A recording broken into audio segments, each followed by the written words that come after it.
Moi, je ne suis pas là pour vous dire que le franc CFA est une monnaie super excellente, parce qu'il n'y a pas de bonne monnaie, il n'y a que de bonnes économies.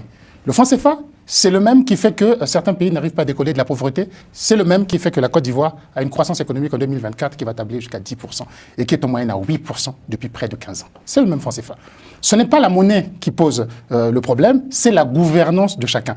Ces pays vont quitter le franc CFA pour aller peut-être vers l'éco, pour ce qui est de l'Afrique de l'Ouest. Mais la question sera la même. Si la gouvernance de votre État, si la gestion de votre économie reste hasardeuse, vous tomberez dans le chaos. Si elle est bonne, vous allez réussir. Il n'y a pas une question de franc CFA. Après, on va faire des parallèles. Que tel président a été assassiné 3 jours après, on fait un lien personnel avec le franc CFA, mais qui n'existe pas. Parce que comme on l'a dit, Modibo Keïta n'est pas mort, le Madagascar est parti, il n'est pas mort, et d'autres pays ont quitté. D'autres ont rejoint, personne ne leur a mis le couteau sous la gorge.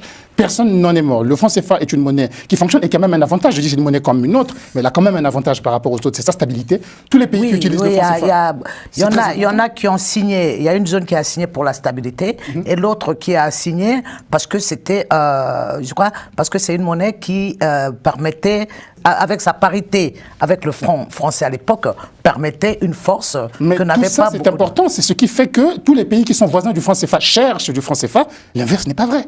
Quand vous allez au Ghana, vous quittez la Côte d'Ivoire jusqu'au Ghana, jusqu'à 100 km à l'intérieur des terres, vous pouvez payer en franc CFA. Mais quittez le Ghana avec le cedi ghanéen, vous ne paierez rien à la frontière même du Cameroun, de la Côte d'Ivoire. C'est la même chose, une loi nigériane autorise le paiement dans les 2 francs CFA, étant donné que le Nigeria est à la frontière des 2 zones. Le Cameroun d'un côté, le Bénin de l'autre, autorise l'utilisation du franc CFA par les banques intérieures. Ce n'est pas le cas au Cameroun. Personne ne vous prendra du Naira, superbe monnaie soi-disant souveraine. C'est le même cas à République démocratique du Congo. Mais moi, je suis congolais. Tout le monde connaît ça. Vous arrivez à Kinshasa, on vous prend votre franc CFA, on vous court derrière. Mais qui a besoin du franc congolais de la RDC? Personne. Donc, les commerçants eux-mêmes savent. Mais je ne sais pas si vous réalisez que si vous êtes payé en Naira, vous avez cotisé votre retraite en Naira, à la fin de l'année, votre retraite a perdu 10% de valeur dans les meilleures années. Je ne sais pas si vous réalisez. Dans le franc CFA, on n'a pas ce problème. On ne l'a pas.